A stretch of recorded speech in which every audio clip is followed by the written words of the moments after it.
আল্লাহ নবী সাল্লাল্লাহু আলাইহি সাল্লামের এই নাতির জন্য তারা ফোরাত নদীর পানি বন্ধ করে দিয়েছে। এই জন্য উর্দু শায়েররা বলেন চিড়িয়া খায়েগা খায়েগা, মানে কুকুর খাবে, চিড়িয়া খাবে, সকল কিছু ফোরাত নদীর পানি খাইতে পারবে, কিন্তু তুমি ইমাম হুসাইনের পরিবার জন্য এই ফোরাত নদীর পানি খাওয়া যাবে না। তখন হাজার হাজার সৈন্য সৌকা এসে ফোরাত নদী ঘেরাও করে ফেললেন, ফোরাত নদীর পানির মধ্যে তাদের ঢুকতে দিবে না। তারপরে ইমাম হুসাইনের একজন সন্তান ছিল যার নাম ছিল আলী আসগর, তার বয়স ছিল মাত্র কয় মাস, 6 মাসের বয়স ছিল।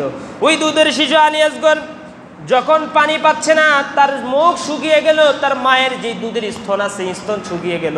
দুধের শিশু আলী আসগর কি করলো, হাউমাউ করে কান্না করতে লাগলো। ইমাম হুসাইনের কাছে আম্মা জানরা এসে বললে, ইমাম হুসাইন আপনার সন্তান কান্না করতেছে, পানি পাচ্ছে না। তারপরে ইমাম হুসাইন রাদিয়াল্লাহু তাআলা আনহু তার মাকে বললে, সবুর সবুর, যদি সবুর করো আল্লাহ আমাদের পক্ষে থাকবে, আল্লাহ আমাদের পক্ষে থাকবে। তার সন্তান হাউমাউ করে কান্না করতেছে, তার মা সহ্য করতে না পাইরা তার মা যে জিব্বা মোবারকটা আছে, জিব্বাটা তার ইমাম হুসাইনের ছেলে আলী আসগরের মুখের মধ্যে লাগাইয়া দিল। হাদিসে পাক প্রমাণ করে দেয় জিব্বার পানিগুলো শুকিয়ে গেল। জিব্বার পানি শুকানোর পরে আবারও কান্না করতেছে। ইমাম হুসাইন বলতেছে, দুধের শিশু আলী আসগরকে নিয়ে গেলেন ইয়াজিদ বাহিনীর কাছে।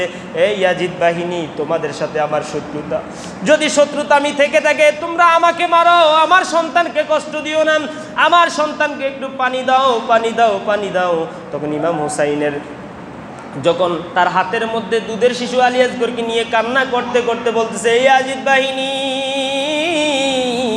তোমাদের শত্রুতা আমি তো আমার সাথে, আমার সন্তানের সাথে না রে ইয়াজিদ বাহিনী, আমার সন্তানকে পানি দাও, পানি দাও। তখন খুলা বিন ইয়াজিদ নামে একটা বেয়াদব ছিল, সে দূর থেকে ইমাম হুসাইনের ছেলেকে টার্গেট করে তীর মারলো।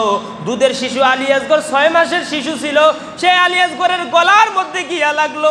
তীরটা লাগার পরে সাথে সাথে সাথে সাথে রক্ত প্রবাহিত হতে লাগলো। ইমাম হুসাইন গরম রক্তগুলো নিয়ে আল্লাহর দরবারে ফরিয়াদ করলাম, ও রব্বুল আলামিন, আল্লাহ এই দুধের শিশু আলী আসগর তার কোনো দোষ ছিল না, তিনি নিষ্পাপ ছিল রে আল্লাহ। আল্লাহ তার গরম রক্তগুলো নিয়ে আপনার দরবারে উপবিষ্ট হয়েছি।